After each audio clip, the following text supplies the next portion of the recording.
there a correlation between any of the characteristics of these UAPs, UFOs? What we tend to see are the smaller vehicles tend to be, think of a sports car.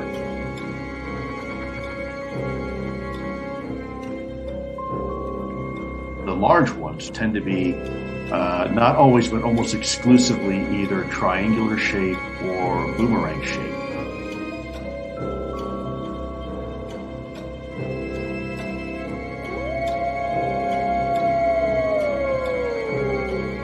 Werewolves?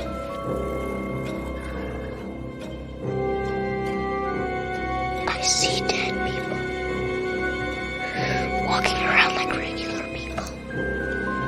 They don't see each other. They only see what they want to see. They don't know they're dead. How often do you see them? All the time. They're everywhere. The UFO UAP community was fairly surprised. Shocked might be a better word. Do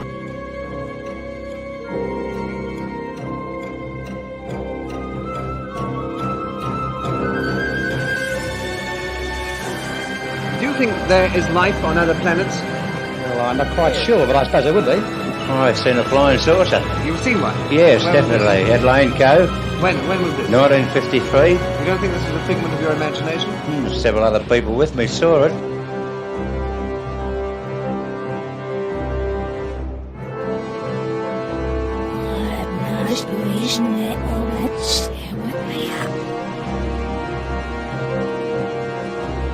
The power of Christ compels you! The power of Christ compels you!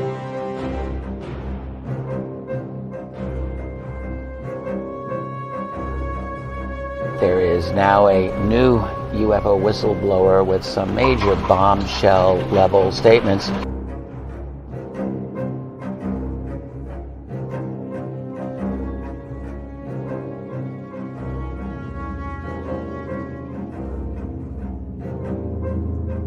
There is very compelling evidence that we may not be alone.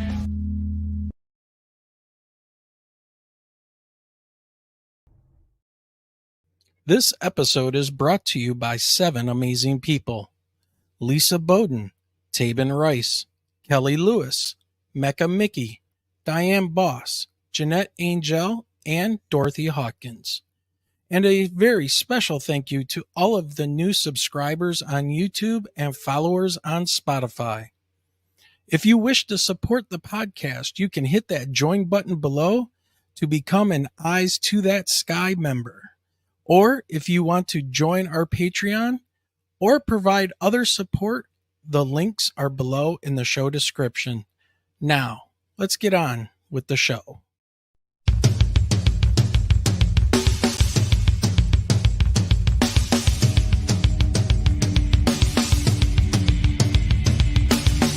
Welcome to the Michigan UFO Sightings and Paranormal Encounters podcast, where we explore the unexplained and mysterious phenomena that have occurred throughout the state of Michigan and beyond. From UFO sightings to ghostly encounters, we delve deep into the stories, the evidence, and the theories behind these strange events. We are your hosts. I'm Michelle. And I'm Wayne. We are an educator duo that after an encounter with a triangular UFO in 2018 in Michigan, we decided to investigate UFOs and the paranormal. In this podcast, we will be speaking with eyewitnesses, experts, and researchers to uncover the truth about some of the most intriguing cases of paranormal activity in and around Michigan. Our goal is not to convince anyone of the existence of these phenomena, but rather to provide a platform for discussion and exploration. So, buckle up and join us on this journey down the paranormal rabbit hole. On an escalator. All right. Welcome, everybody, and we are live, coming to you from southeastern Michigan within the shadow of the great Motor City, Detroit, Michigan. As we are tucked away in our little humble abode, We want to welcome everyone to the show. It is May 3rd, 2024. Michelle is still under the weather and barely hanging on to what little voice she has.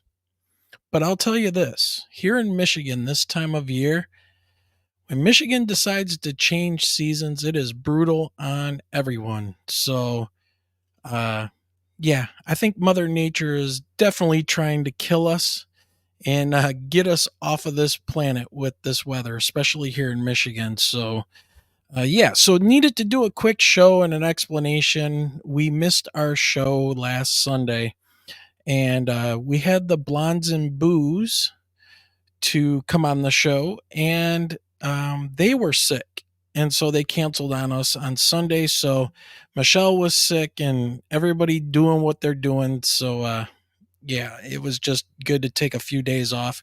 So I wanted to come on here and have a chat with everybody. And I see there are a lot of Goofonians in the chat room. Things are going crazy out there right now. So we have a lot of watchers. I'm going to talk about some news and stuff that we need to get caught up on. It is just me tonight. So bear with me, chat, if I'm not typing in chat or getting to you. I am running everything tonight. So first of all, let's just go ahead and do this right now. Dorothy Hawkins with a super chat. Thank you, Mama Dorothy, for awesome $2 super chat. Thank you. She says this show rocks. Likewise, the host. Well, thank you very much, Dorothy. It is appreciated. You are one of the best moderators out there. So let's see, who do we have here? I'm just going to scroll and through chat and give some quick shout outs. We got Marcel Goofonian Metalhead. Welcome. We got, of course, Aaron's Energy 313 is here. We got Aussie Tiger, Dorothy Hawkins, of course. Who else is here? Dinkum Aussie. So it looks like the Australians have invaded, which is cool. We like the Australians. We got Tony McClear. Says, hi, peeps. First time tuning in, just subbed. Tony, thank you very much for joining us tonight. Hopefully you enjoy the show. Once again, it's just me doing an impromptu show, wanting to chat with everybody and get caught up on some news. We got Kevin McDougall, which is also Moonlicht, one of the Goofonian crew. Of course, we got Kelly Lewis, one of our members. Straw Dog, a long-time subscriber and follower of the show. Welcome, man. Good seeing you. And let's see. Who else? Tony McClear.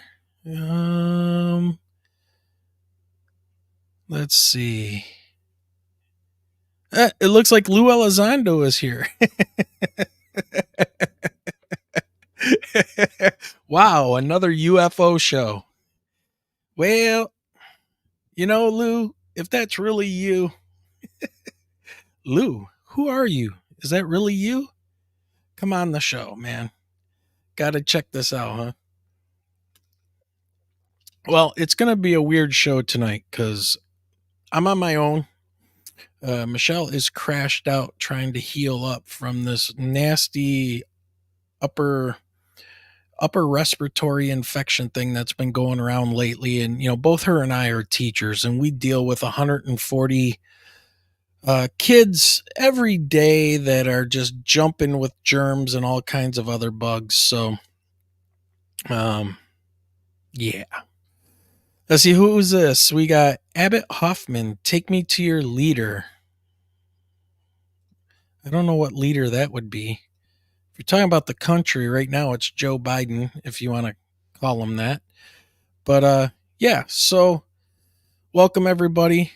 Like I said, want to hang out with you guys tonight, chat a little bit. But last Sunday we were supposed to have the Blondes and Booze on, so that show got canceled due to illnesses all the way around. So we just decided not to have a show, and I wanted to get together with everybody tonight and just have a little discussion and talk about things that are going on. And Richie was hitting on a couple things, and some of our other friends and some other podcasts like the Micah Hanks over at the Micah Hanks program from the Debrief had a amazing article that was written. I think he was a co-author, and Christopher Mellon wrote a great counterpiece to the latest UFO report that came out of the UFO Arrow Task Force, whatever they're calling themselves nowadays. Let's see. We have Richie here. Richie is here from GoofOn. Welcome, man. Hope you are feeling better. I know you've been dealing with some issues as late as well. Not as bad as us here in Michigan. Now, one of the people we're going to have on the 26th coming up, Gemma Jade. I was over on her show for a minute, just chatting with her, and she was doing a reading for somebody, and everything that she was doing a reading about kind of went right to me as well. She was talking about some kind of injury. Somebody is watching with an injury and all of this stuff. And sure enough, yesterday was my first day of physical therapy. So, yeah, not good. Rotator cuff injury, being 53 years old and still trying to lift weights like I'm, 20.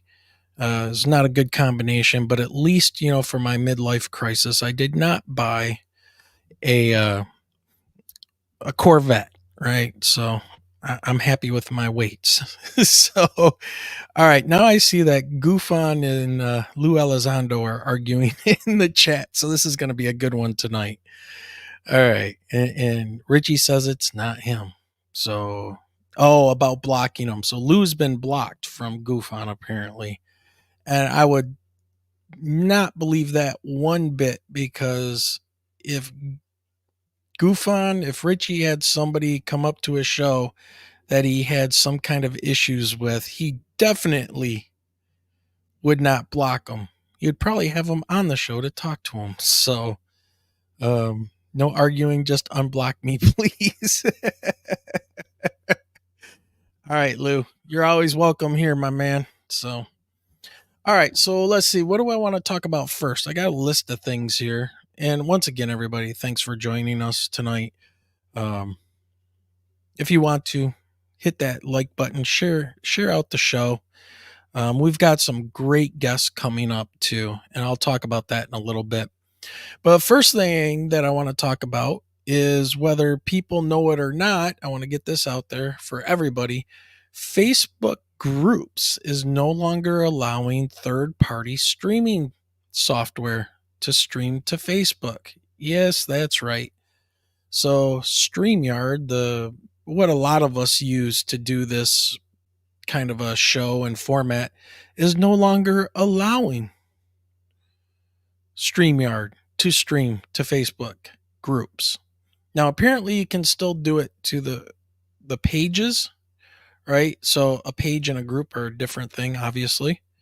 But if you have a Facebook page that represents your business or your show or whatever it may be, you can still stream to that with third party. So it looks like now we'll be streaming on X, YouTube, and our Facebook page for now. So yeah, it's kind of interesting. I wish they would have said something sooner, but that's the way it is. All right, let's go on and jump over to some news. Wait a minute. If I'm going to do some news, I should do this, right?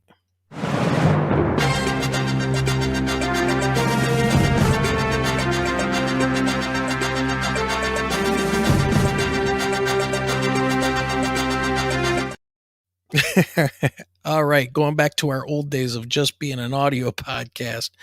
One of the first things let's talk about is, back in February, this was put out on Politico. Let me go ahead and present this and share this with you guys. Right here, everybody already knows about this, but let's just chat about it for a minute. It is former UFO boss. I thought it was UAP, guys. Come on, get it right. Pentagon needs to be less secretive. Sean Kirkpatrick says the Defense Department would have benefited from engaging with the public on unknown aircraft. What did he last? He lasted like 5 months as the head of Aero, didn't he? It says here, when Sean Kirkpatrick worked in the Pentagon as the top official overseeing the tracking of UFOs, he told his leadership that the department wasn't telling the public enough about the mysterious aircraft or the government's efforts to investigate them. Now, I'm sure everybody has looked at the latest report, and if Richie was on here, I know he'd be screaming, "Tell us something new. Tell us something new. We're tired of hearing the same old UFO history." The last 70 years, and I have to agree with Richie on this one. The last 70 years of ufology has been regurgitated and talked about over and over and over and over and over again. And then the government gets involved, and who are they talking to? Just military personnel and pilots. They don't talk to the public at all. So you want the public not to be skeptical of that, but you absolutely are doing everything in your power to make everybody skeptical of what you're doing. And I think that's what Kirkpatrick was trying to get to here with how the department and the government was acting. So let's see what else he has to say here. Kirkpatrick, who served from July 2022 until December as the first director of the Pentagon office dedicated to investigating reports of UFOs, was concerned that conspiracy theorists, trigger word, conspiracy theorist, would take advantage of the lack of information in the public sphere to promote their agendas. Okay, so if you're leaving out a bunch of information to the public and the people in the public go, or somebody like myself or Richie or whoever comes on here and says, "Man, they're leaving a lot of stuff out. I wonder what they're up to. What are they hiding from us?" You are now a conspiracy theorist just by pointing out the shit that they're leaving out. Come on, guys. Why? Again, why? Conspiracy theorist. If you're doing something stupid and wrong, it is a conspiracy. Okay? So, there.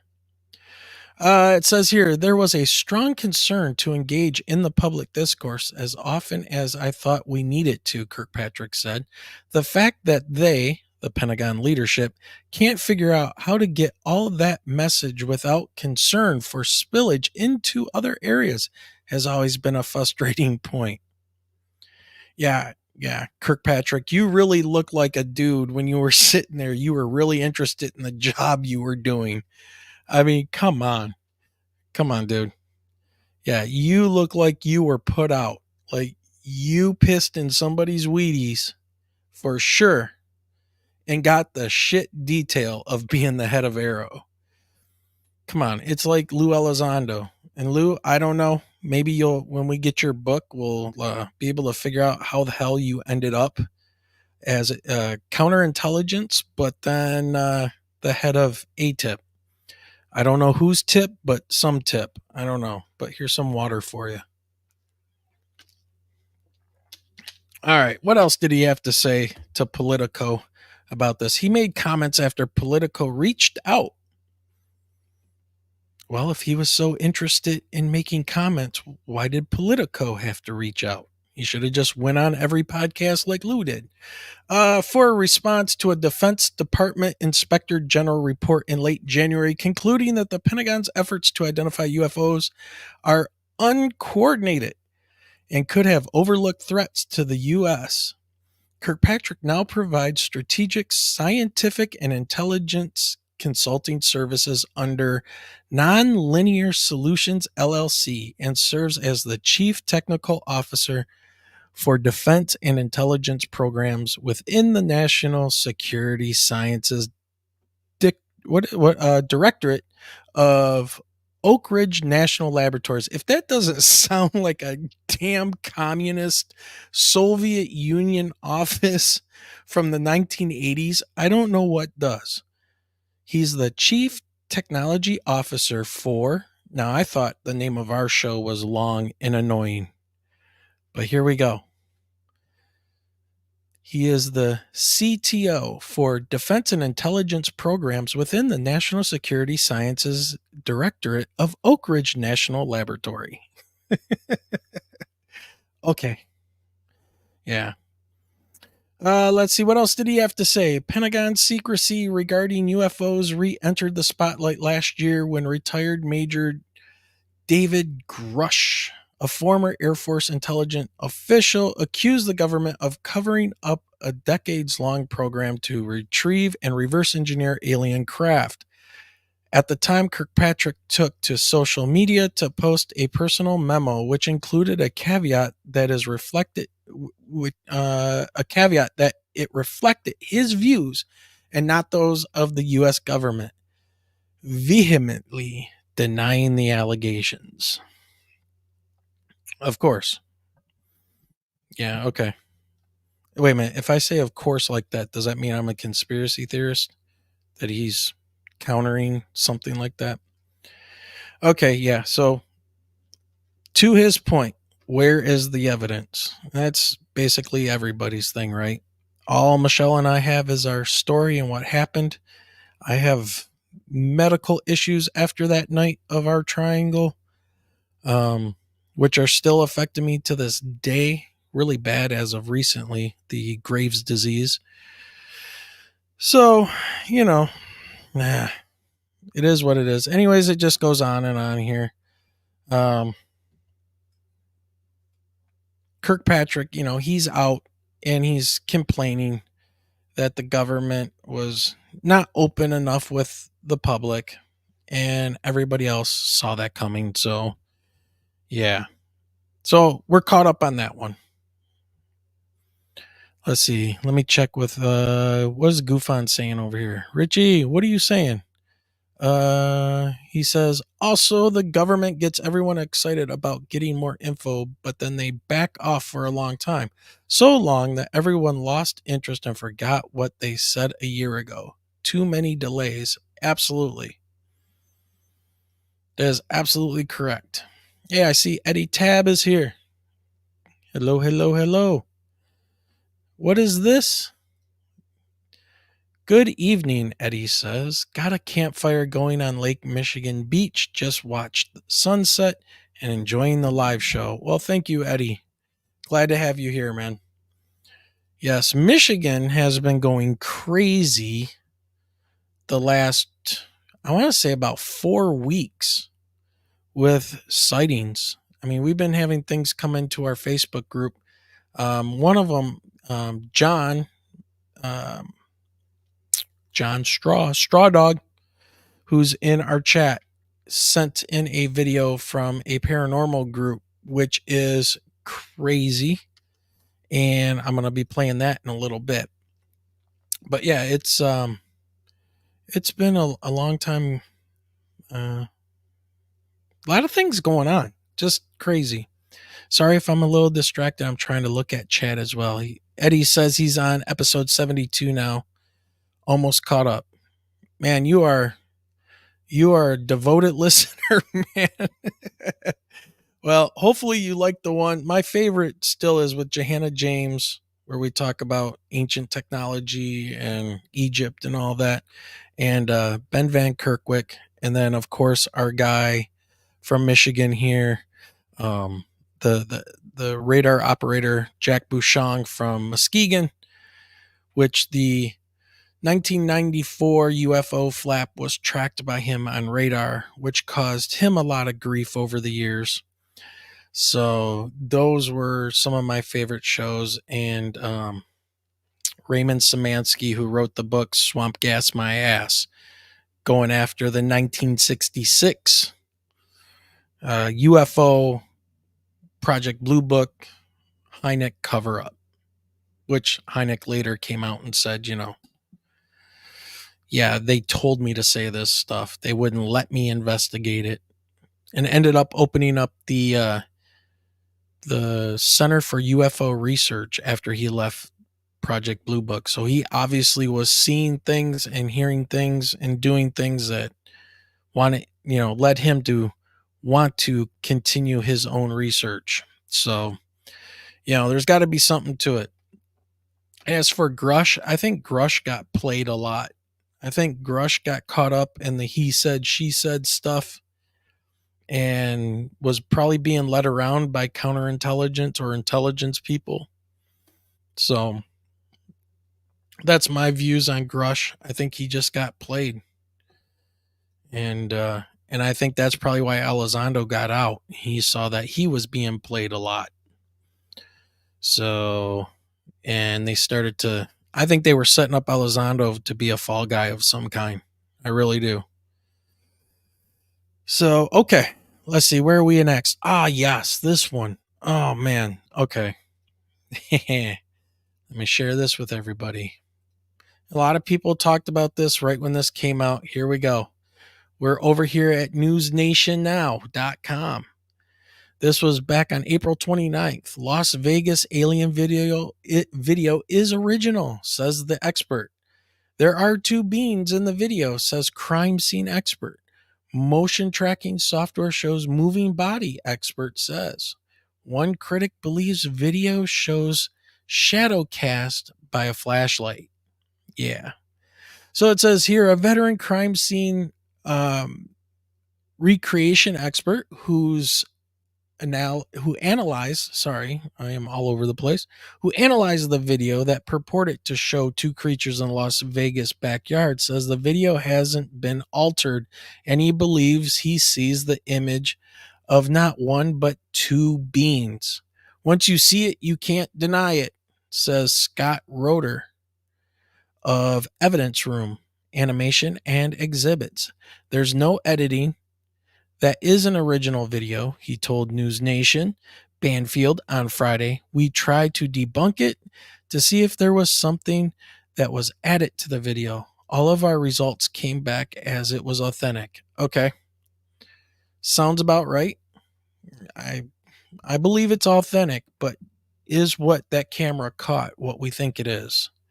That's the thing. Let's keep going.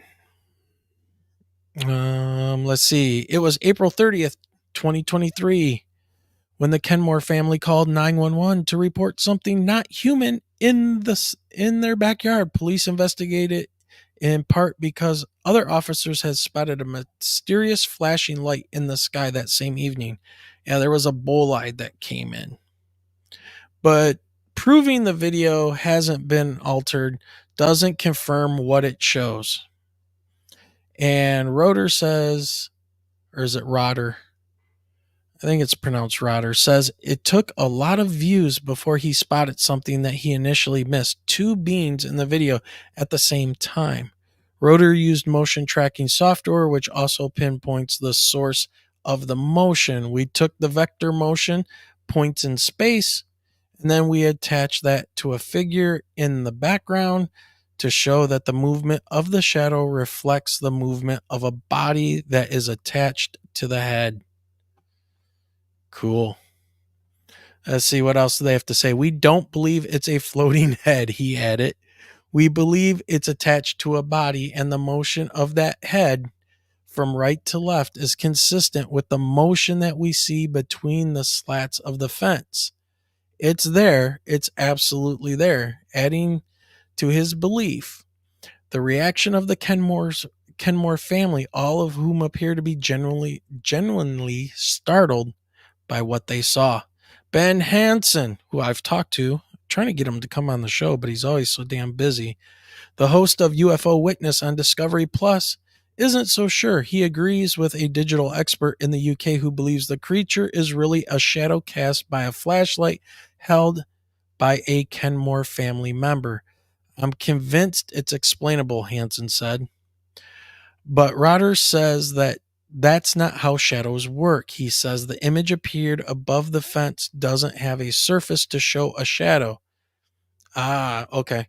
I don't understand how the shadow could just be floating above the fence. I don't believe that makes any sense. So we can go around and around on this. Is there something there? Is there not? My thoughts on it, I think there was something in that yard, but I don't think it was aliens, dare I say. I don't know. We weren't there. I wasn't there. What do you guys think? Guys in chat, what do you think? Was it aliens? Was it something else? Some people say it's something demonic. I mean, it is Las Vegas, Sin City, but I don't know. What do you guys think?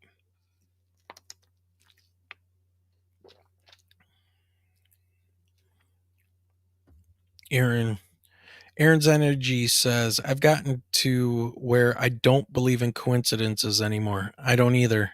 Not as a happenstance, right? I totally agree. Yep. Let's see. Dorothy says, hey, Jeremy Corbell and George Knapp were sitting directly behind the witnesses on July 26, 2023 at the... Oh, yeah. Yep. And there's also somebody else there from the intelligence community. I forgot who it was.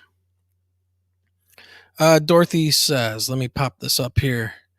Scott Roder, a forensics crime scene investigator with lots of experience with videos and such, broke it down really well.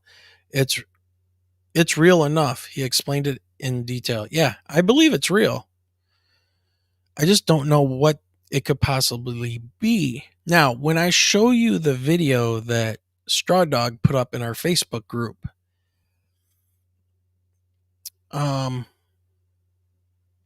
it could be something like this, and you'll see it here in a few minutes. So we have Rochelle. Is that Rochelle Higgy? Could be cloaked alien or something from another realm. Exactly. It could be some type of technology, right? Yeah. Yeah. That's a good point, because, you know, the way things work with bending and refracting light, it's like everybody's heard my story on here about Michelle and I seeing that triangle in 2018 here in close to Canton, Michigan.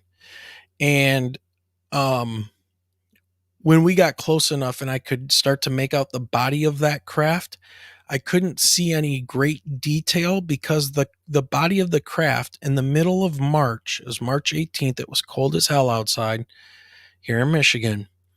The body shimmered like a heat mirage on blacktop in the middle of July in the South. It was like wavering and looking exactly like that. And you guys all know what I'm talking about. You watch any TV show where they're showing somebody or someplace out in the desert with a road going down, a desolate road covered in blacktop, and you can see the heat coming off of there is bending the light waves. Well, if you want to hide a craft behind something like that, heat it up.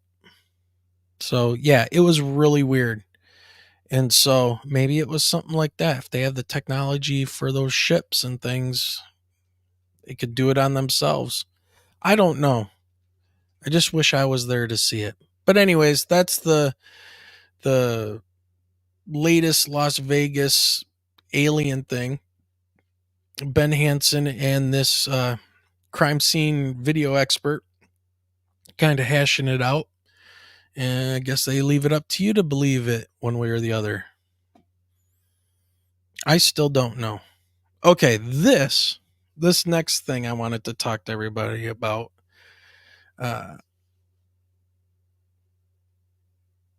Let's see. Before I get into that, that's weird. Dorothy says, that's weird. It was at night, right, Wayne? Your sighting. Yes. Michelle and I had our sighting. It was March 18th at 2:30 something in the morning. It was like 2:35, something like that. I remember that night like it was yesterday. I don't think I'll ever forget it. And that's when we saw it just a giant black triangle floating in the sky, wavering. As we got closer to it, at first I thought it was a plane from Detroit Metro Airport getting ready to crash. And no, got closer to it. Here it was, a triangle hovering basically at the intersection or moving very slowly. Michelle had a better view of it because I constantly was watching the road and looking up at it. But Michelle said it was moving, and it was moving slowly. and I saw it rotate once we got underneath it, but also once we got close to it. Hey Barry, welcome, man. Once we got close to it, I heard that voice in my head that said, "Get away from here, you don't belong here. Get away, you don't belong." And the sound of the voice, I couldn't make out, like it wasn't my own voice that I knew, and the voice had emotion with it, like that I had never felt before. Like such a huge amount of fear hit me, not fear, terror, like just terrified of what we were seeing. And it was, yeah, creepy is a great word for it. It was really, really, um, really strange. Just, I don't know. But it was a couple months after that where my thyroid decided to get dialed up. All my hair turned white on my beard. My hair fell out.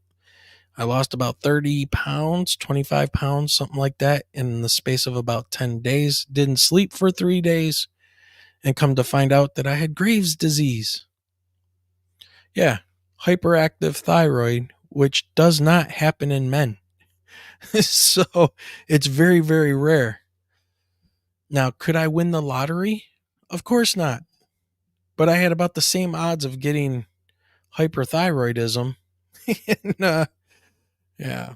Let's see. Aaron says, and others were there and didn't seem to notice, right? Yes. There wasn't many cars, but nobody else seemed to notice it. However, once we started our Facebook group, Michelle and I we didn't talk about this thing for about 3 days. And then I was like, we should start a Facebook group and see if we can get anybody to join. It's a private Facebook group. They got to ask to join. And just, hey, Diane, welcome. Good seeing you. And see what people had to say. And there were a couple of people. One person said that they saw it near Milan, which is, I want to say about 30 miles to the west. 30 miles to the west of where we were at, like southwest. It's getting close toward the Michigan-Ohio border. They saw some type of triangular craft there, and then it disappeared. And then somebody had wrote to us and said that they had seen it on the west side of the state, near Grand Rapids, I believe it was. Kalamazoo, Grand Rapids, something in that area. And it was very quick and gone. And so, yeah. Dorothy says, very weird after effect, Wayne. Aaron had a similar experience, but thyroid runs in her family, she said. Yeah. Well, my mom had thyroid problems too. She had hers removed. But I don't know of any. I know of men that have hypothyroid. I know, when they get thyroid problems, their thyroid makes their metabolism go super slow, right? But hyperthyroidism in men is not common at all. And that's what I had. I still have it. I have to take pills every day for it now. I was off the pills for a minute. Everything seemed to be going well. And then I started having really bad effects again. So I had to get back on those pills. Yeah. Oh, Hashimoto's. Right, Aaron. Right. That's hypo. Yep. And I have Graves, which is the hyper. And the fact that it made my hair fall out and my beard turn white and my hair turned white, like in the space of a couple weeks. Because I remember when I started the school year, I was really feeling horrible that year. It was 2018. I met my students for about the first week of school, and then I was off for about 2 weeks because the doctors had me on high doses of meds, and I could not sleep, and I couldn't function. I couldn't drive. I couldn't write. My hands were shaking so bad. And until the meds kicked in, and then I went back to school, and all my kids were like, well, welcome back, but who are you? You don't look the same. Like all your hair is white and it's missing. So yeah, it was an interesting time. Okay. let's go ahead and talk about this. This is pretty cool. This was April 25th, and everybody's probably seen this as well. But the video of the possible UFO, let me share this with you guys. This is, again, News Nation. I love the fact that News Nation is not afraid to talk about this stuff. But this right here. So, possible UFO reported over North Carolina. I'm sitting there looking at that. New York City's LaGuardia Airport. Michelle Reyes caught video of a mysterious flying cylinder. Reyes says the FAA hasn't acknowledged her claims yet. UFO expert, and of course it's Ben. It's there. It's very clear, which is unusual. So let's check out this video real fast. But what Michelle did not expect to see was a cylinder-shaped object zipping across her line of sight near LaGuardia Airport. All right, there we go. There it is. Pretty cool, I have to say. Of course, I had to do my own thing with this as well. So let me pull the image up.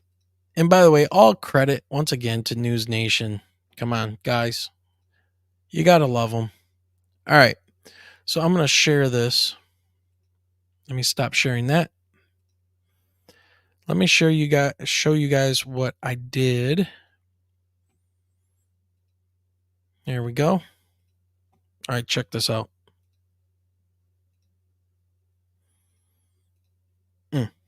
Okay. There we go. So I screenshotted that. I did a screen capture, okay? There it is in the original video. All right. Now this thing is weird. Okay? I'm going to say that 100%. This thing is weird. What makes it weird to me is I know it could be a balloon. Maybe it's tilted on its side or something.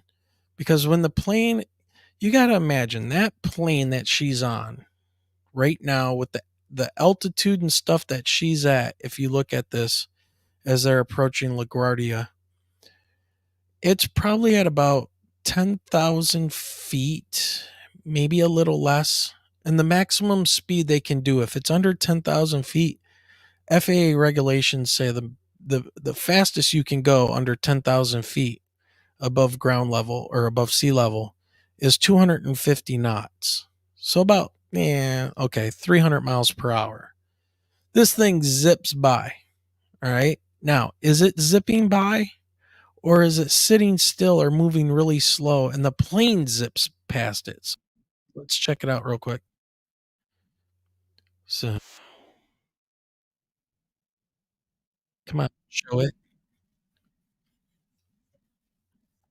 Yeah, we know that. All right, there's Ben, there's Michelle. All right. So they keep on stopping it. I wanted everybody to see how fast it goes by. Anyways, let's look at. Oh, wait a minute. Never mind. My bad. Anyways, it zips by. Okay. I think it's the plane moving. And I want to zoom in on this. Do you guys notice something on this thing? This is what freaks me out with this thing. Let me zoom in a little more. I'm looking at this and I see what look like could be some type of ports, maybe thrusters or something. These dark circular areas.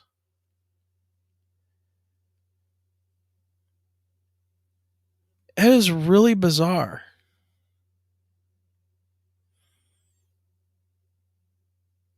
Well, Aaron says that Aaron says, I don't think it would be that clear if it was moving and the plane was moving. Right. Yeah, I mean that I'm zoomed in. The resolution isn't all that great, but you can see the detail. I think it was standing still and the plane zipped past it. It looks like a shoe to you? Rochelle says it looks like a shoe. I mean, it could be some kind of a balloon, but there looks like there's these ports under here. You see what I'm talking about? It's very bizarre. I don't know.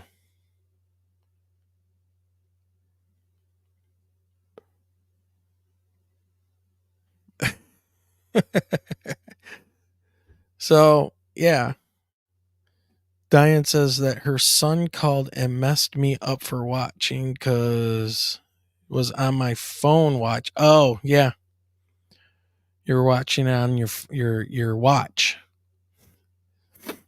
Could be looking at a plane in strict profile. Where's the tail then, Dorothy? Cannot see the wing because it is direct view to the side if it was a plane. I don't think it's a plane. Last summer when I went to the Cosmic Summit with Randall Carlson and all those guys, I had to fly into LaGuardia, and you fly next to planes when you're landing or taking off. You get pretty damn close, about a mile away, and you weren't zipping past any of them. A very nice ballet slipper. No, and honestly, you weren't zipping past any of the planes. They have you stacked up in a nice orderly line to land. I mean, they got to space you out. There's a lot of things that have to happen, but it's these things right here. And I don't see any tail. Okay. We can write off the wings if you want, the profile, but we should see a very large tail sticking off of this thing. You need a rudder and an elevator. So, and I don't see it. It could be some kind of a drone. Maybe somebody was videoing planes coming in. Being that close to an aircraft, though, that's where I get worried about there being some type of a collision. But it doesn't seem like we've run into any of these things. So, I don't know. Let's see what the article has to say. What else they have to say. The first thing I did, let me go ahead and bring this back up. Boom, boom, boom. So the first thing I did was email the FAA to let them know what I saw. Maybe it was a safety hazard, but unfortunately they didn't acknowledge my email, Reyes said during an appearance Wednesday night on Banfield. Ben Hansen, a UFO investigator, joined the conversation on Banfield to analyze the video. We found no evidence that she, Reyes, faked this or hoaxed it. It's there. It's very clear, which is unusual. Reyes shared the video onto her social media, and other passengers apparently saw the object as well. It's a little nerve-wracking that someone else saw what I saw. And that's it. Very short article. So, yeah, I got to go back to Aaron's Energy 313. I think that thing is sitting still or moving extremely slow. And that's how we got such a clear picture of it. I think it's a good capture. A drone possible too, yes. But if somebody is flying a drone that high in active, busy airspace like New York, dude, you better not be found out because you are in trouble. So, yeah. All right. Let's see. What time are we getting at? 9:40. That's been a long week. All right, where do we want to go next, guys? How about let's go to this. All right. So I told you guys, and this goes back to that LA or Las Vegas things in aliens in the backyard. This was sent to our group by Straw Dog. Let me go ahead and share this tab here off of our Facebook group. All right, so Straw Dog put this up. It's from Foulmouth Shadow. It says here this was filmed in the Foulmouth, Maine area a few days ago, and this was posted on September 2020. But Straw Dog just put this up a few days ago. And Straw Dog, if you have anything else that you want to add to this that you might know about, go ahead and let us know in chat. The witness was reviewing dash cam footage to see if he had captured video of a deer that had run in front of him earlier. Well, that's no deer. Now, watch how this thing, what goes on here, and think back to the shadows that you see in the Las Vegas video. So I'm going to go ahead and play this. I'm going to turn the sound off so there's no music violations here. All right. So, boom, something just ran across the road.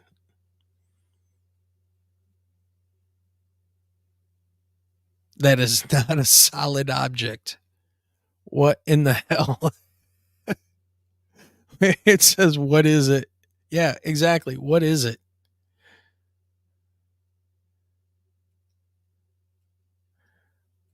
All right, let's go back. There, whatever that is, it is just a black blob.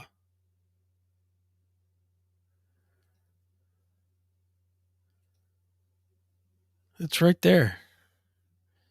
And it's not a shadow. A shadow wouldn't move that way. Aussie Tiger says a shadow bean. Aaron's Energy. Total shadow. Kelly Lewis. Wow, that was dark. Yeah.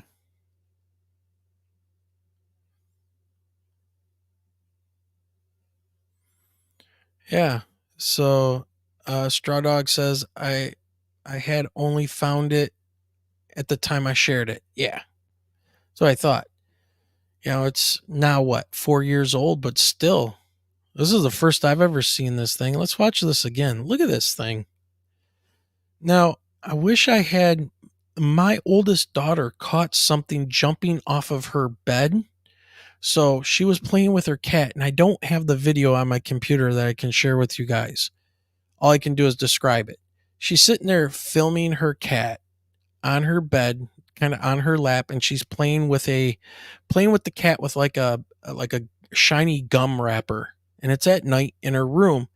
And she takes the wrapper, and while she's shaking it in front of the cat's looking away from it, looking down toward the end of her bed where her feet are. And so she throws the wrapper and is trying to film the cat. The cat sees the wrapper go flying. The cat goes over toward the wrapper, and she moves the camera over. And as she moves the camera over, and the cat is laying down on top of the bubblegum wrapper or whatever it was, you can see the cat's head is moving around like this, right? It's scanning the room, but this dark shadowy thing is jumping off of her bed. And she didn't see it or know it was there until she watched the video. And she had sent it to me. I got it on my phone, but we can't, I don't have it on my computer. But it's you can, it looks like a ball of smoke, and it's literally leaping off of her bed toward the floor. Very weird. But all right, so let's watch this again.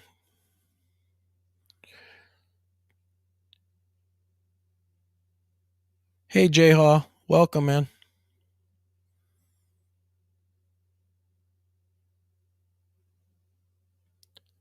That is a great catch. Look at that. That is some kind of a shadow. I mean, that's not a solid animal. Boom. Look at that. Could it be no, it can't be. I was thinking maybe it's like a panther.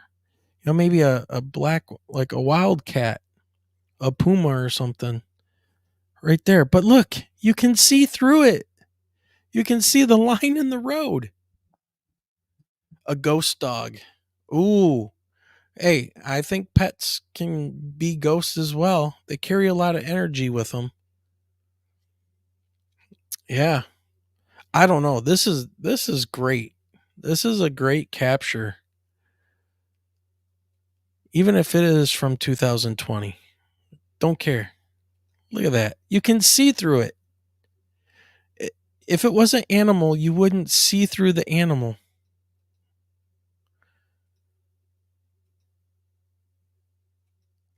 That's awesome.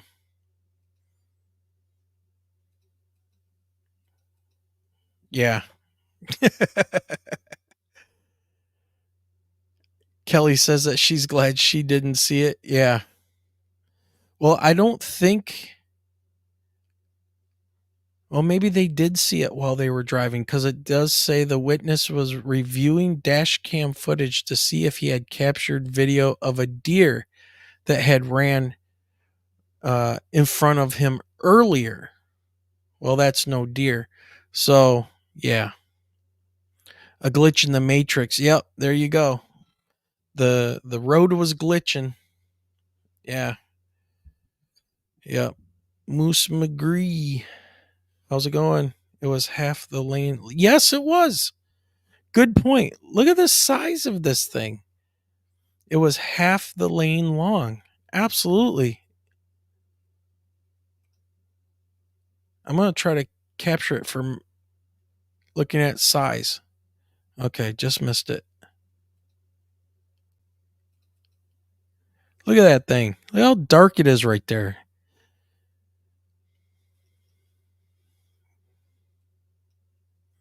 Yeah, it is. It's and you can see through it. Come on. The veil is thinning for sure. Well, I'll tell you what, the world keeps on getting weirder and weirder.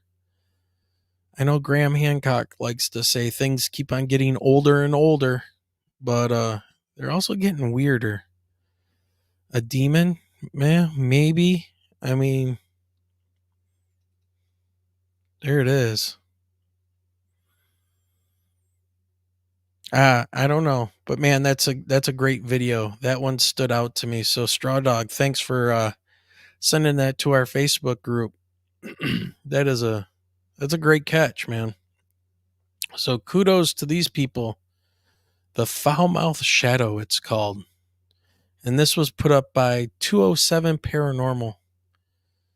So yeah, in Bangor, Maine. So if you want to check them out, head on over there.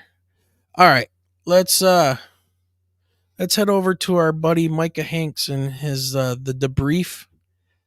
And I am not going through this article dark enough to absorb the headlights. Yes, dude, absolutely. But yet you can see through it. You can see through it to see the lines on the road.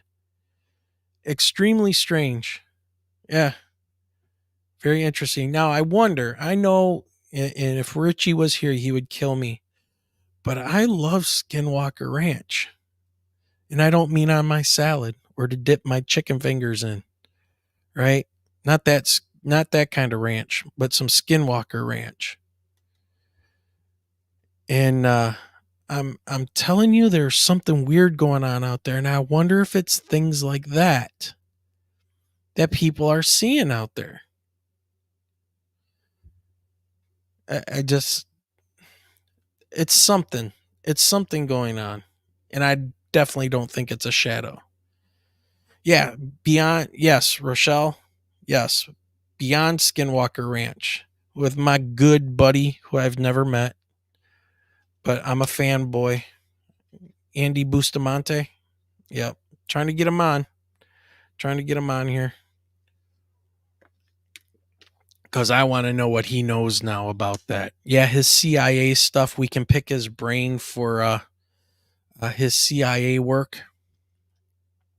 Absolutely, being a spook, we can talk to him about all that stuff. But everybody talks to him about that. I want to talk about Beyond Skinwalker because he's one of my favorite people to be on those kind of shows right now. So, by the way, everybody who's still here, thanks for watching and hanging out tonight. I didn't know how well it was going to turn out tonight with Michelle being sick and going on late and not our normal time. But thanks everybody for sticking around and hanging out. I really appreciate it. Hit those like buttons down there. If you want to join us, get the little emojis and you can be a little member for a very small price every month. It helps the podcast. Gets us some new equipment. We should probably look at getting some kind of new microphones. But yeah. Jay Hall, thanks for the show. Man, you were welcome. Happy to do it. All right. So this is over from the debrief. Our buddy Micah Hanks, we were on the Micah Hanks program and then he came on our show. You can find that show on YouTube there where we talked for a good 2.5 hours. And I met Micah Hanks down at the 2003 very first Cosmic Summit put on by Randall Carlson and crew, and George Howard of the Cosmic Tusk. I think he was the big brains behind all of it and getting everything organized, but it was amazing. And Micah Hanks was the MC basically of between him and Johanna James. They were the MCs of the show and the all the lectures and stuff. And I went and talked to Micah while Randall was talking. When Randall was talking, it was like I heard everything that Randall has had to say before. So it was like I wanted to talk to Micah Hanks. So I walked over and I started talking to him and telling him our story. We ended up talking outside for about 3 hours or so. And that's when we like exchanged information and you know, he contacted me and Michelle to come on his show. And I said, well, as long as you come on our show. He's like, absolutely. So love the guy. Very professional, great dude, and very much into this from a science standpoint, which I can agree with. But he's also friends with Christopher Mellon. And Christopher Mellon wrote this article saying the Pentagon's new UAP report is seriously flawed. And this was back on April 12th. This was in response to the UFO report put out by Arrow. And I'm not going to go much into this. If you want to know why, watch the screen.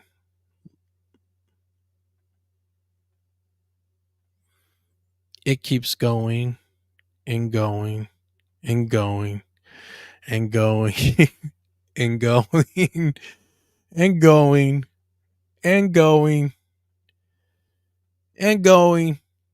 I don't know how many pages and thousands of words that Christopher Mellon wrote with Micah Hanks as well. But as you can see, hey, Blue Crossroads, welcome. Hey, Guy Merritt's here. What's up, Guy? Welcome. But as you can see, Christopher Mellon had a lot to say about the Arrow report and how bad and horrible it was. And pointing out all the flaws in it. So, have I gotten through all of this? Heck no. But I just wanted to tell people and show you guys. It's still going, by the way. I think it's important for people to go over there to the debrief and read this. Because he was an insider. Okay? I mean, he was in the government and he's still looking. He contacted Micah Hanks about Michelle with the wanting to know information about the triangle that Michelle and I had seen. And we actually looked at some people's drawings that he had and he wanted to compare notes. I mean, look at this thing. It's still going. All right. You kind of get my point. There you go. That's how much he put into this. And hats off to him. I would love to talk to this guy. I mean, he was the Deputy Secretary of Defense, I believe. If I'm getting that wrong, somebody correct me. But Yeah, you guys need to get over. You're gonna have to build up your stamina to read through this. Let's just take a look at the first few paragraphs here, and then we'll go on to something else, something a little bit more non paranormal. And let me check my notes real quick, see where I'm at here. Okay, yeah. Perfect. Okay, so it says here last month, the U.S. government's new UAP investigation office, the All Domain Anomaly Resolution Office, or AARO, AARO, submitted a report to Congress entitled Report on the Historical Record of U.S. Government Involvement with Unidentified Anomalous Phenomenon, UAP, the new term for UFO. This new report, is itself anomalous for several reasons. So right off the bat, he takes a punch at it. All right. Now, I will say this about the report. There were some things in that report that show, well, first of all, programs that we did not know about that existed. Okay. So UFO investigation programs done by the government that nobody knew. Blue Kona, what, or Kona Blue? Come on. Nobody knew of that until that was mentioned in that report. I've never heard that talked about ever before in my life.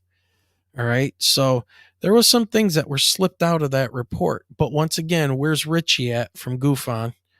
All right.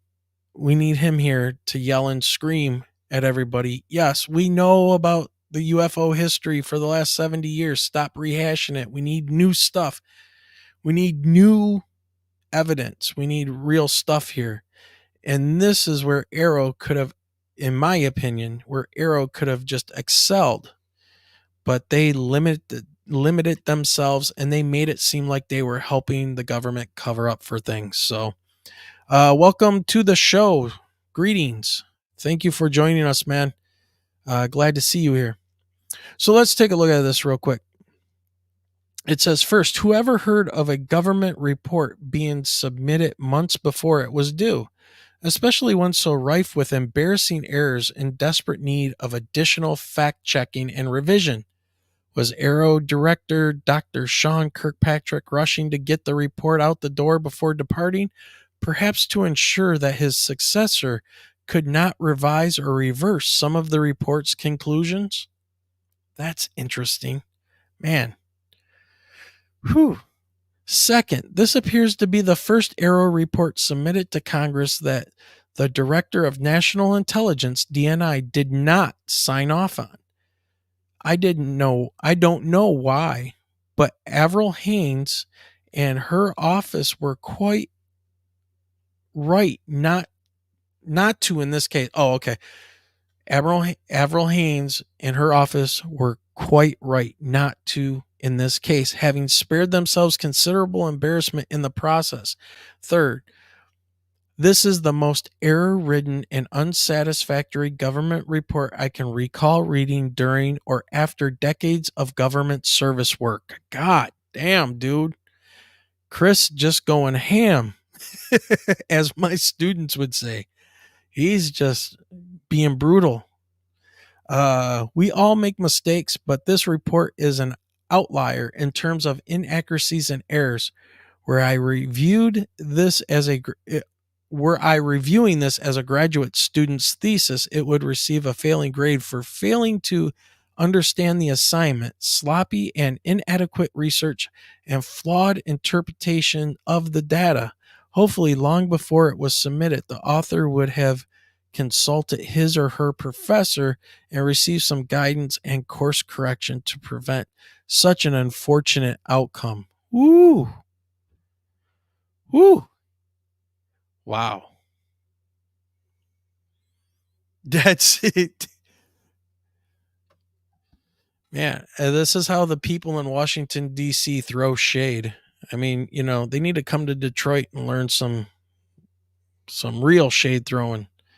Because, man, that's brutal. All right, let's do one more.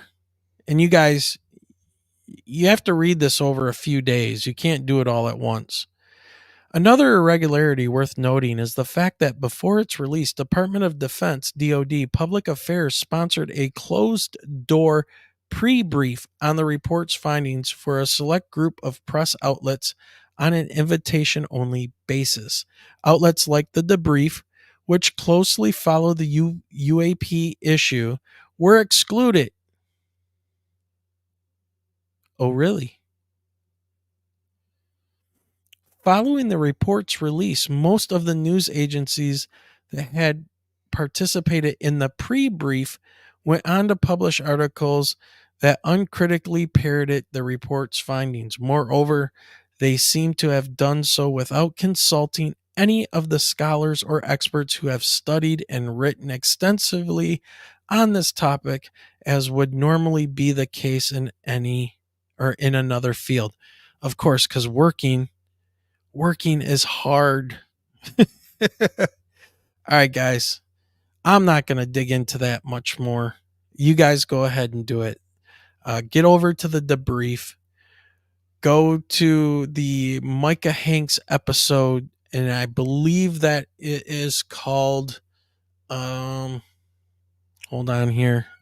I'm just going to move back here on the page. It should pop up. Did a Broken Arrow, and it was on the 15th of April, where Micah Hanks gives his own interpretation of the report and talks about it. And it's disappointing.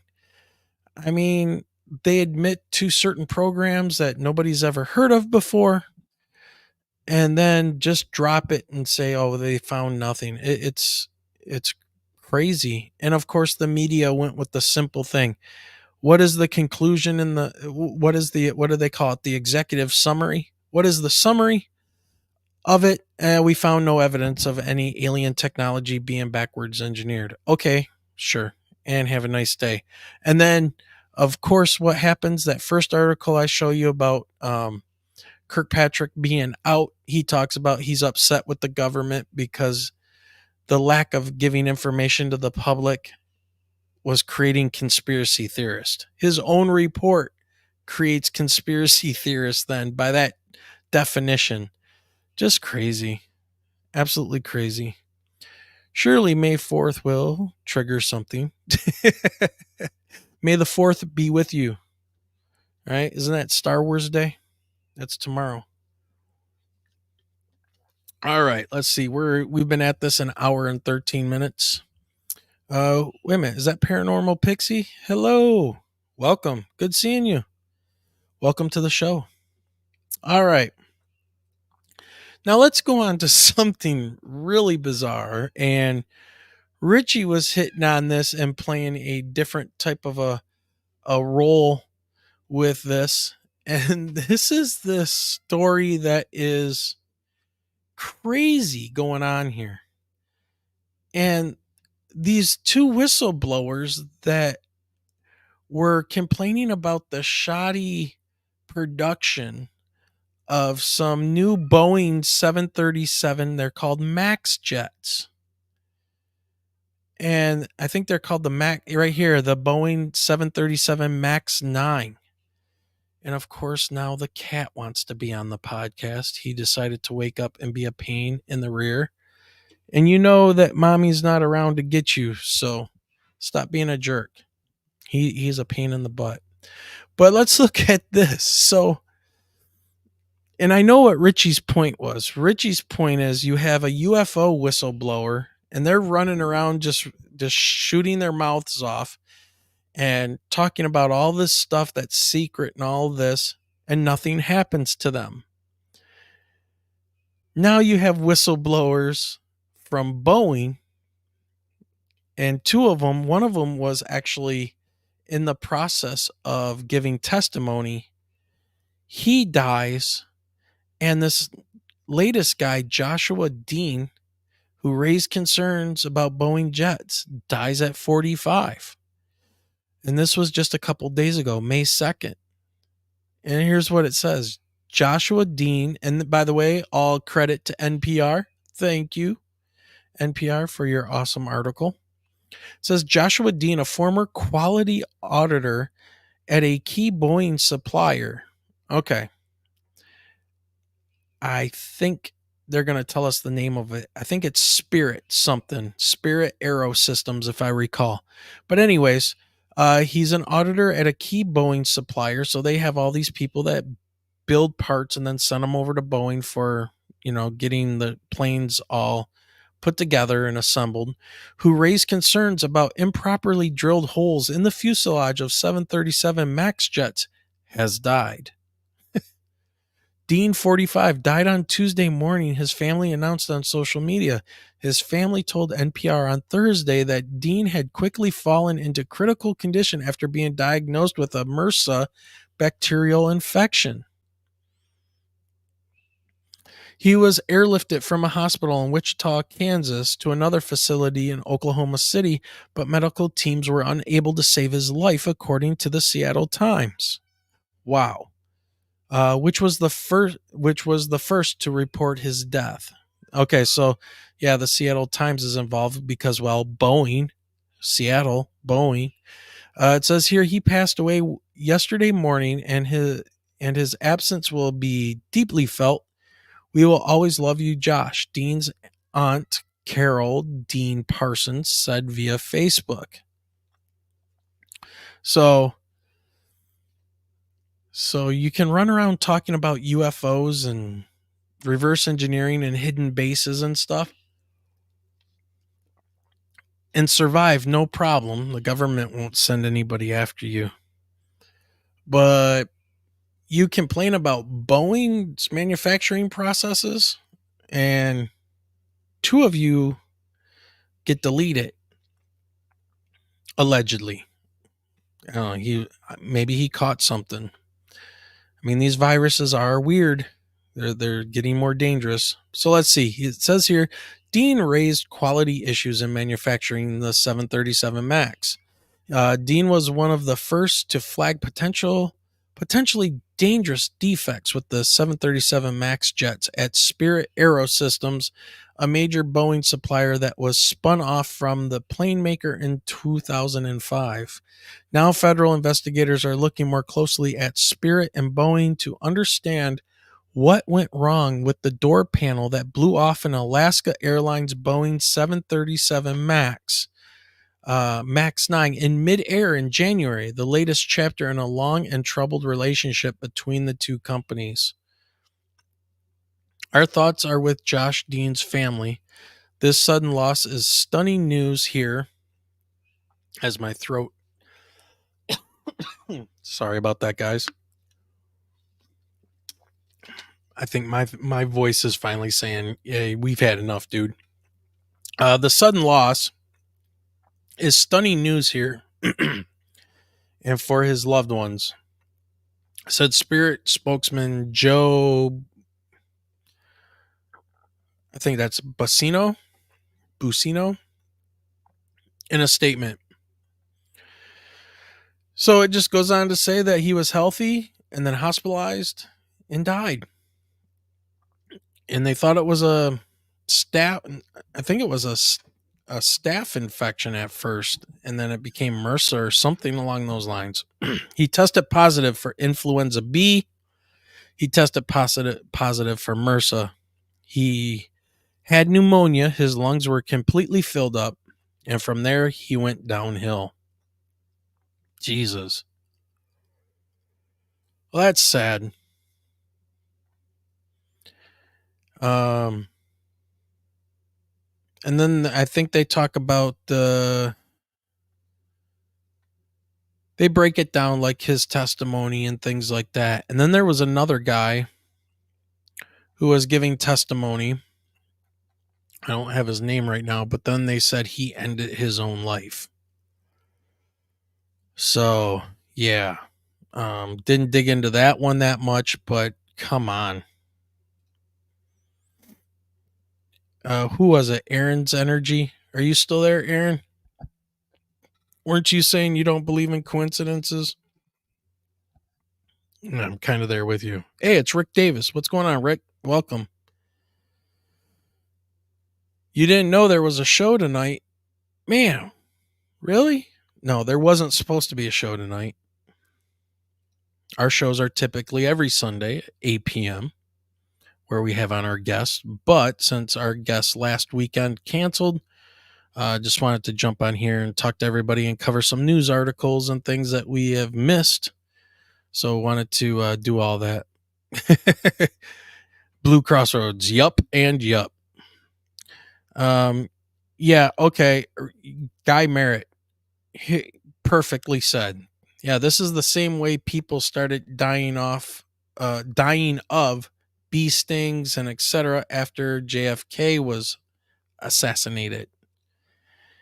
Yes, sir. It's amazing how they can make you disappear. But anyways, that's the NPR article. You guys want to check that out and look into this more, you can. I'm not going to say it's a conspiracy theory or anything like that, but man, it sure is damn weird. All right. I'm going to say that. All right. Let's see. What else did I want to cover with you guys as we get closer? Okay. What do you guys know about Darcy Weir?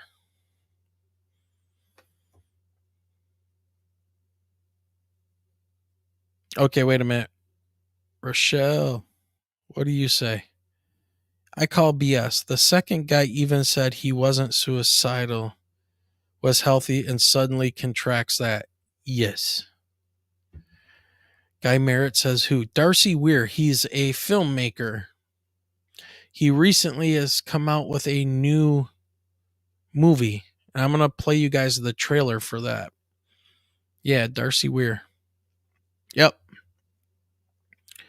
And the reason I'm doing this is because one of the podcasts I like to listen to is Strange Planet, and that's with Richard Serrett. And Richard Serrett, early on in our show history, was one of our first big guests we had on, outside of like Terry Lovelace and things like that. But we were actually his very last interview that he was ever going to do with any other show or anything. So we were happy to have him on. But he had on recently Darcy Weir, and Darcy Weir has put out a documentary. He's the one that put out the TR3B video documentary. So I'm already like, man, I don't believe in the, that kind of crap. I don't. I know people say it's ours, TR3B, blah, blah, blah. No, I absolutely refuse. So he put that out. However, he was on the Richard Serrett show that was released. I got it downloaded today, so I'm assuming it was released today. He put out a video called, or a new documentary, and it's on Amazon. It's on iTunes, or what is it, Apple TV and stuff. It's called Transmedium, Fast Movers and USOs. So underwater submerged, or unidentified submerged objects. And this fascinates me because I know of some people who said that when they were on a submarine, and they're pretty credible people, when they were on a submarine, they were tracking things moving under the water in the hundreds of miles per hour. So I am fascinated with the whole transmedium thing, because if you think about that, the planet, okay, our planet is over 70% covered in water. All right. What's a great place to hide? Places we can't get to very easily. And where could a high technology craft and people, or alien, whatever you want to call them, UFOs, UAPs, where could they hide? And we would have an extremely hard time finding them underwater. Yeah. Yep. Yeah, exactly. Guy says, I've heard people say they could go 500 miles per hour underwater. Yes. Yep. These things are underwater. Well, they've been talked about, and I'm fascinated. I'm fascinated by USOs as much as I am fascinated by Antarctica. I find both of those topics extremely fascinating. Yeah, Rochelle, you just said it. Antarctica too. Yes. Paranormal Pixie says it would also explain the large dark eyes. It would, like low light, right? Things that generally live in low light would have large eyes to collect more light. Yeah. There Rick says from their perspective, they're not in the water. Right. They don't, that's the transmedium thing. It doesn't seem to affect them.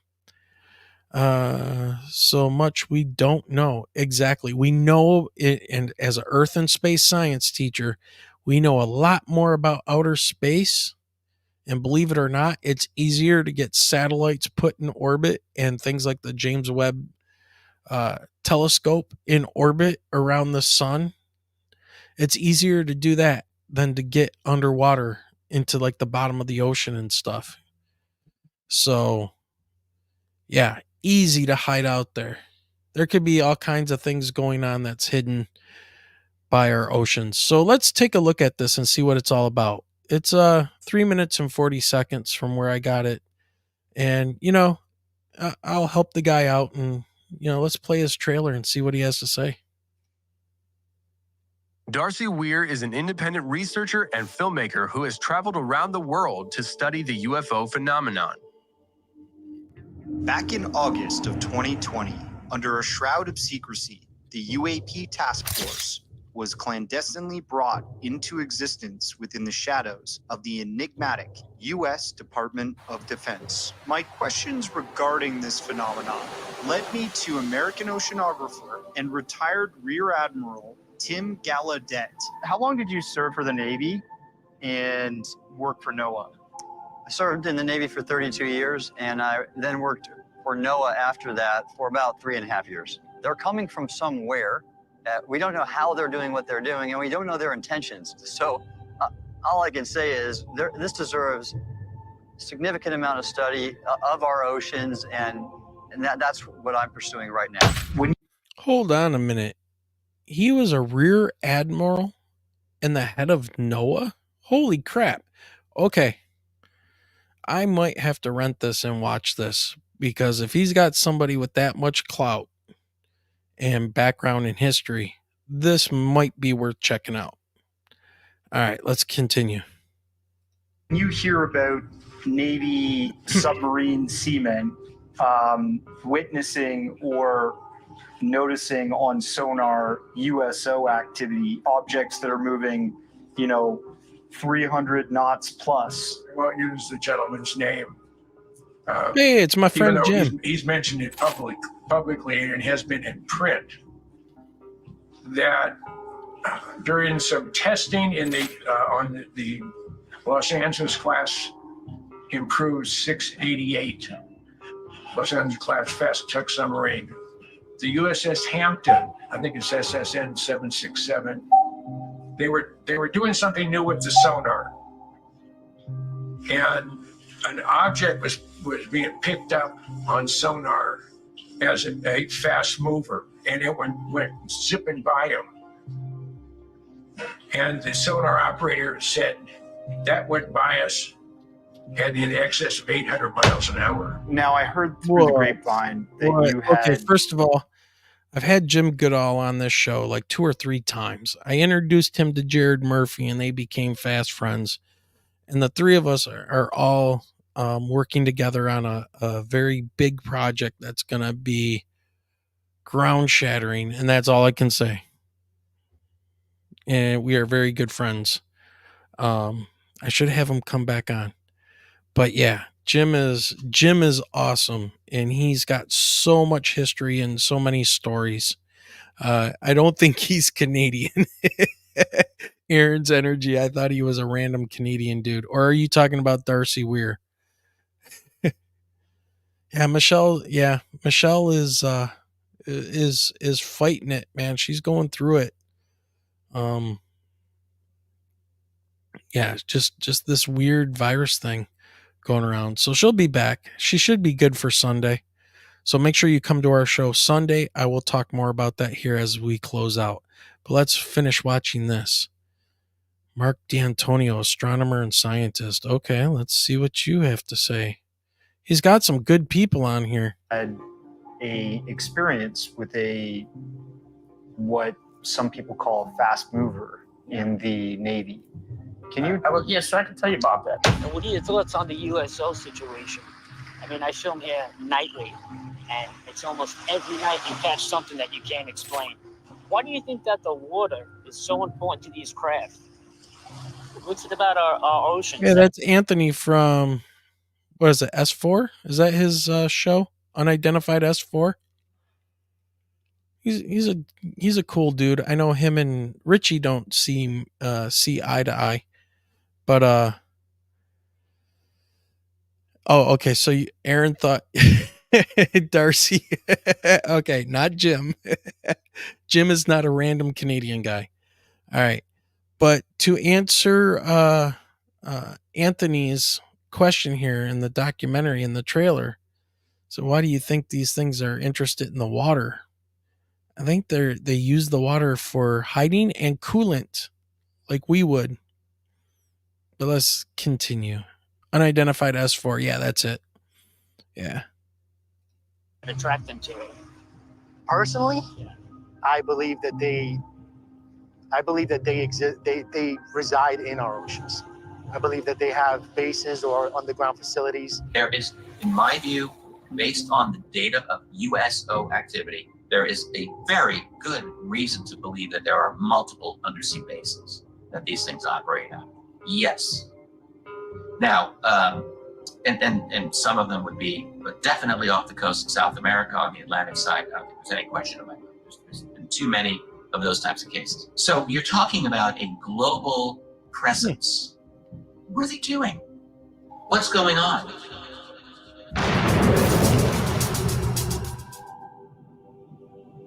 All right, so the name of that new documentary by Darcy Weir is Transmedium, Fast Movers and USOs. So we're going to have to check that out at some point. Again, things I'm very interested in. Oh, man. All right. So that pretty much covers everything I wanted to go over. Everybody, thank you for joining me tonight. And glad everybody could show up, that's for sure. And we had a good show tonight. A couple of things before we leave is I want to show you guys our shows that are coming up specifically this weekend. This is going to be, and Guy, you're going to want to be here for sure. And I see you guys chatting away in chat about the show or the documentary Transmedium. I'm not going to comment on it anymore until I watch it, because I find that fascinating, and I want to give him a clean slate to watch his documentary and see how it is. He's got great people in it. I don't know much about Anthony from S4. I've talked to him a couple times in passing. Seems like an okay guy.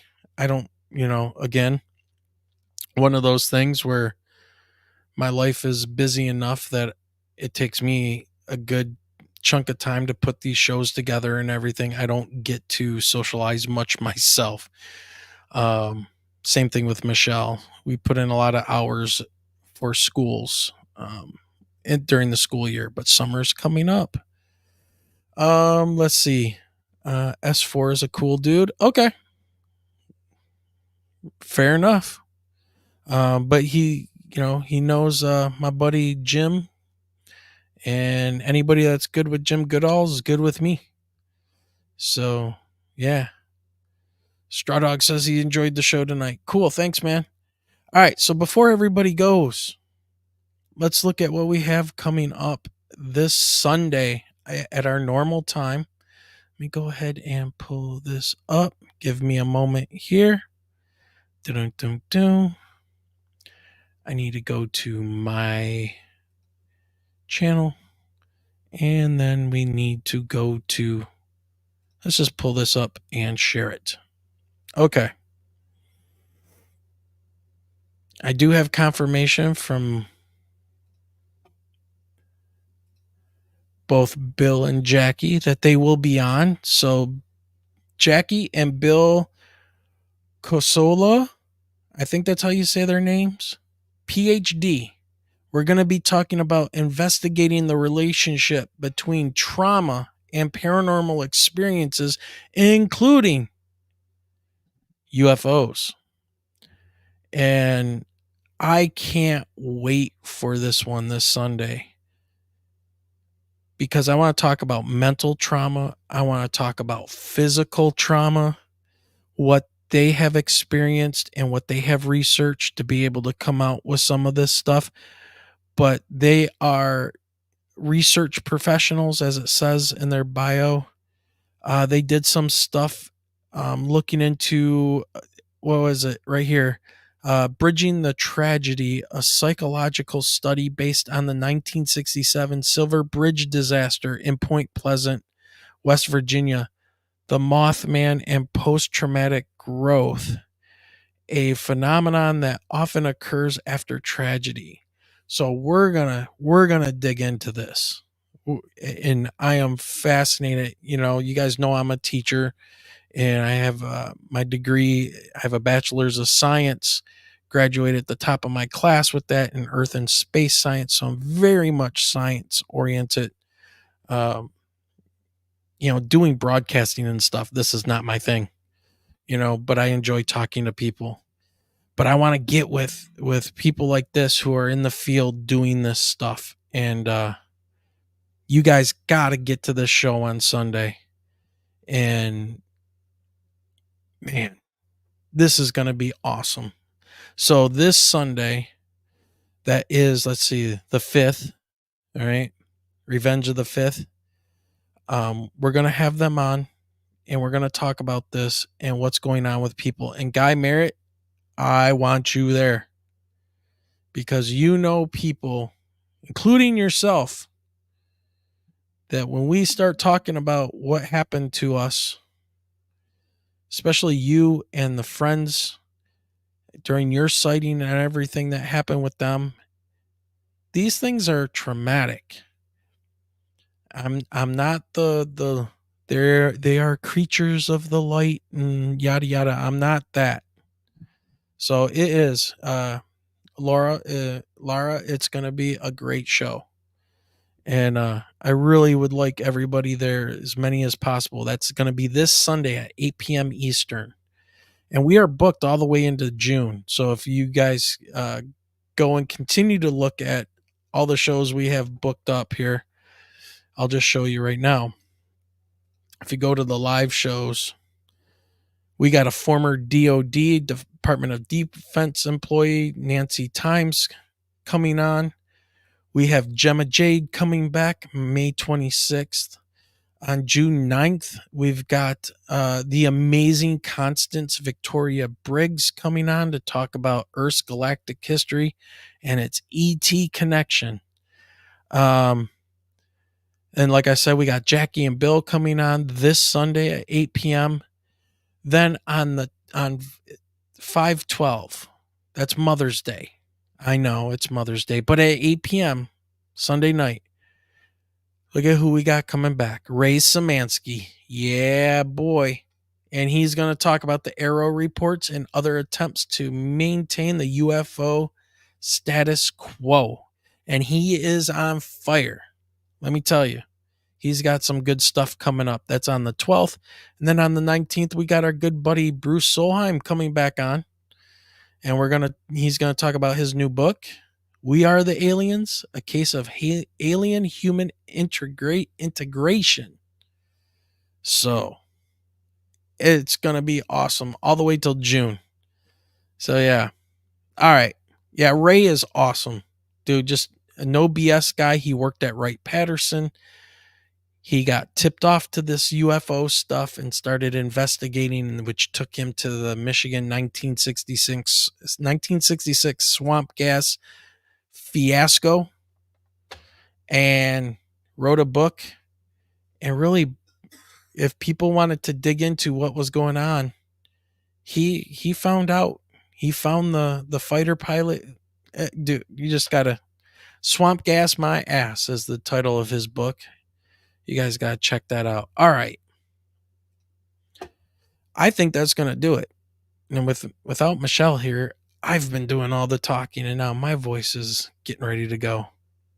So I think that's going to do it, everybody. If you have a paranormal story you would like to share, a UFO story, an encounter you want to share and have it read on the podcast, email us at mi.ufo.podcast@gmail.com.